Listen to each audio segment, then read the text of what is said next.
Praise the Lord. இந்த April மாதத்தில் 23ஆம் தேதியாகிய இந்த செவ்வாய்க்கிழமையின் காலை வேளையில் தேவ சமூகத்தில் வந்திருக்கிற ஒவ்வொருவரையும் கர்த்தர் தாமே ஆசிர்வதிப்பாராக. இந்த நாளிலும் நம்ம தியானிக்கிற கர்த்தருடைய வார்த்தை நம்முடைய பரிசுத்த வேதாகமத்தில் 1 கொரிந்தியர் 10ஆம் அதிகாரம் 13வது வசனம். 1 Corinthians chapter 10 verse 13.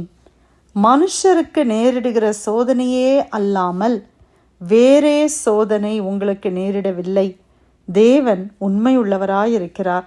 உங்கள் திராணிக்கு மேலாக நீங்கள் சோதிக்கப்படுகிறதற்கு அவர் இடம் கொடாமல் சோதனையை தாங்கத்தக்கதாக சோதனையோடு கூட அதற்கு தப்பிக்கொள்ளும்படியான போக்கையும் உண்டாக்குவார். அல்லேலூயா.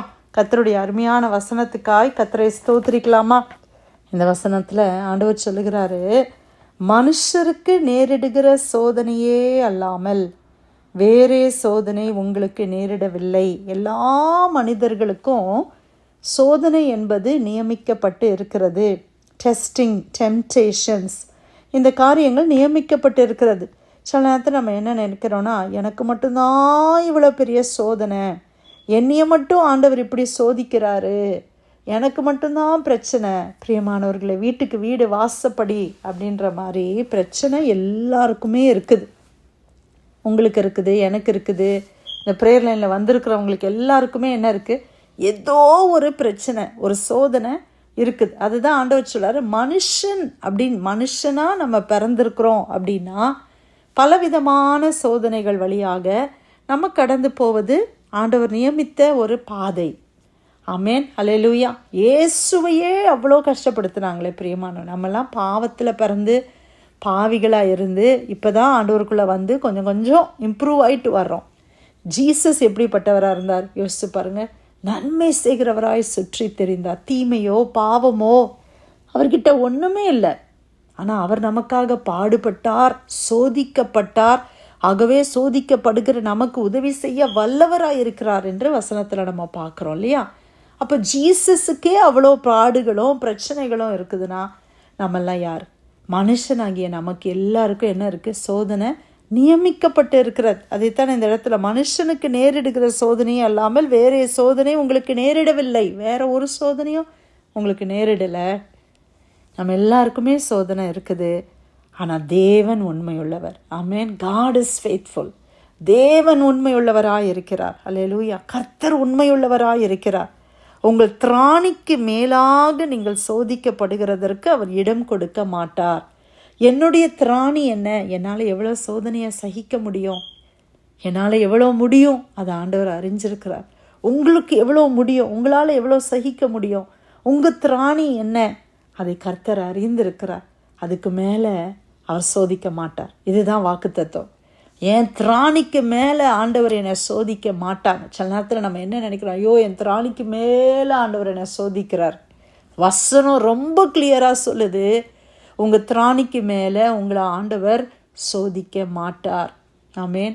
இன்றைக்கி நமக்கு தெரியும், நம்ம பிள்ளைங்க எவ்வளோ வெயிட்டு தூக்குவாங்கன்னு நமக்கு தெரியும். சின்ன பிள்ளைக்கிட்ட போய் ஒரு பெரிய சூட்கேஸை கொண்டு கொடுத்து இதை நீ தூக்கிட்டு வா அப்படின்னு யாராவது சொல்லுவாங்களா? ஒரு பெரிய மூட்டையை கொடுத்து இதை தூக்கிட்டு வா அப்படின்னு சொல்லுவாங்களா? கொடுமையான பெற்றோர் கூட சொல்ல மாட்டாங்க. அப்போ தேவன் எப்படி செய்வார்? நம்ம திராணி, என் பலவீனத்துக்கும் நான் போகிற பாதையிலையும் எனக்கு எவ்வளோ திராணி இருக்குது, எவ்வளோ சோதனையை நான் சகிக்க முடியும், எவ்வளோக்கு மேலே போனால் நான் உடஞ்சிருவேன் அப்படின்னு ஆண்டவருக்கு தெரியும். அதனால் அந்த அளவுக்கு தான் கர்த்தர் நம்மளை சோதிக்கிறார். இதை நம்ம மனசில் நம்ம எப்பவும் வச்சுக்கணும். பிசாசு சில நேரத்தில் என்ன செய்கிறான்? பலவிதமான பொய்களை நம்ம மனதில் கொண்டு வருகிறான். பாரு, ஆண்டவர் உன்னை எப்படி சோதிக்கிறார், உன்னால் தாங்க முடியாத அளவுக்கு பாரு உனக்கு சோதனை. அவளை பாரு, அவங்கள பாரு, அவங்களாம் எவ்வளோ நல்லா இருக்கிறாங்க. எல்லாருமே சோதனை இருக்குது பிரியமானவர்களே. ஃபேஸ்புக்லேயோ இன்ஸ்டாகிராம்லேயோ அவங்க பெரிய ஒரு வீடியோ அப்லோட் பண்ணிட்டாங்கன்றதுனால அவங்களாம் நல்லா இருக்காங்க. அப்படி கிடையாது. எல்லாருடைய லைஃப்லேயும் ரியாலிட்டின்னு ஒன்று இருக்குது. ஃபோட்டோக்கு முன்னால், கேமராக்கு முன்னால் எல்லாரும் வேறு மாதிரி. கேமரா இல்லாமல், மேக்கப் இல்லாமல் அவங்க லைஃப்பில், ரியாலிட்டியில் எல்லாருக்குமே என்ன இருக்குது? பிரச்சனைகள் இருக்குது இல்லை?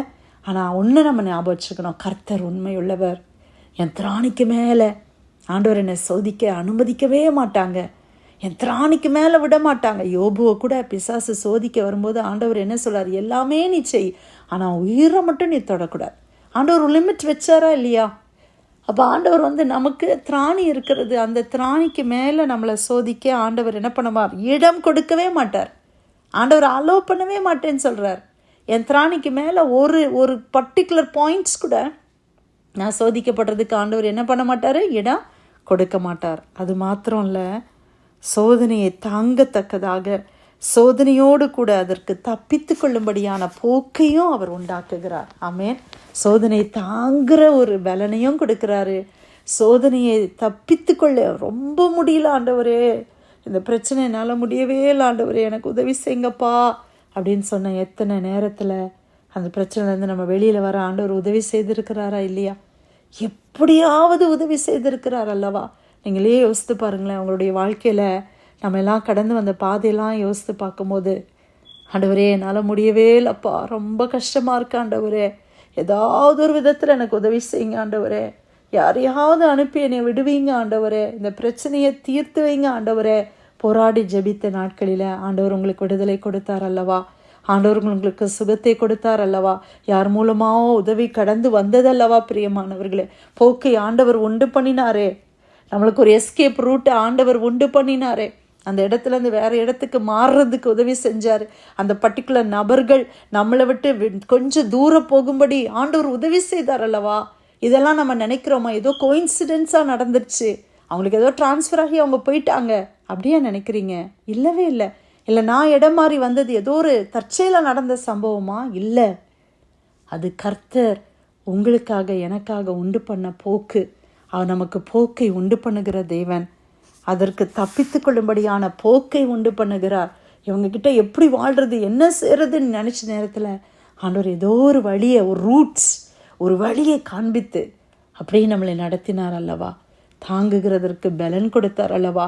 அந்த பாதைகளிலே கடந்து போகும்போதெல்லாம் தாங்கிறதுக்கு ஒரு பலன், சாப்பிடாமல் இருந்து அழுது கொண்டு இருந்த நேரத்தில் கூட ஒரு பலன், நம்ம போய் எங்கேயோ வெளியில் போய் வேலை பார்க்குறதுக்கு, அங்கே போய் நம்ம கொஞ்ச நேரம் சந்தோஷமாக இருக்கிறதுக்கு ஒரு போக்கை உண்டு பண்ணினார் தானே?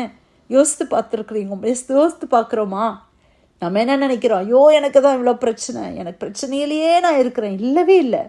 நீங்கள் உங்கள் பிரச்சனையில் கொஞ்ச நேரம் இருக்கிறீங்க, மற்ற நேரம் எல்லாரோடையும் சேர்ந்து கலகலன்னு பேசுகிறீங்க. சந்தோஷமாக இருக்கிறதுக்கு எவ்வளவோ காரியங்களை ஆண்டவர் உங்களுக்கு கொடுத்துருக்கிறார். அதற்காக நம்ம தேவனை ஸ்தோத்திரிக்கணும். ஆண்டவர் எல்லாம் மாற்றி போடுவார். ஆமென். தேவன் உண்மையுள்ளவர். ஆனால் கர்த்தரை நம்ம என்ன செய்திடணும்? சார்ந்து கொள்ளணும். கர்த்தரை நான் இறுக பிடித்து கொள்ளணும். எல்லாருக்கும் வருகிற சோதனை தான். உங்களுக்கு வேறு மாதிரி, எனக்கு வேறு மாதிரி, அவ்வளோதான் வித்தியாசம். உங்களுக்கு வேறு மாதிரியான ப்ரெஷர், எனக்கு வேறு மாதிரியான ப்ரெஷர்.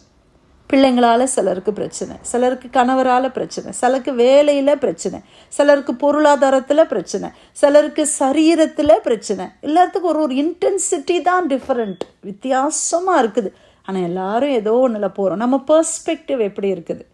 அந்த பிரச்சனையில் போகிறேன்னா எப்படி நான் அதை எடுத்துக்கொள்ளுகிறேன்? என் கர்த்தர் என்னோட இருக்கிறார். தாவீது சொல்கிறாரு, நான் மரண இருளின் பள்ளத்தாக்கிலே நடந்தாலும் நான் பொல்லாப்புக்கு பயப்பட மாட்டேன். ஏன் தெரியுமா? என் தேவன் என்னோடு இருக்கிறார். அவர் கோலும் அவர் தடியும் என்னை தேற்றும். அவர் சொல்கிறார், ஆமென், நன்மையும் கிருபையும் வாழ்நாள் முழுவதும் என்னை தொடரும். இது தாவீதுடைய லைஃப் ஸ்டைல். தாவீது கடந்து போன பாதை போராட்டமும் நெருக்கமும் நிறைந்த பாதை. ஆனால் அவர் சொல்கிறாரு, நான் கர்த்தர் கூட இருக்கிறார். அந்த உணர்வு நமக்கு இருக்குதா? இன்றைக்கி நம்ம பிரச்சனையை தானே பெருசாக பார்க்குறோம். தேவனை பெருசாக பார்க்க நம்மளால் முடியுதா? பிரியமானவர்களே, ஆபத்து காலத்தில் நீ சோர்ந்து போவாயானால் உன் பலன் குறுகினது என்று கர்த்தர் சொல்லுகிறாரே.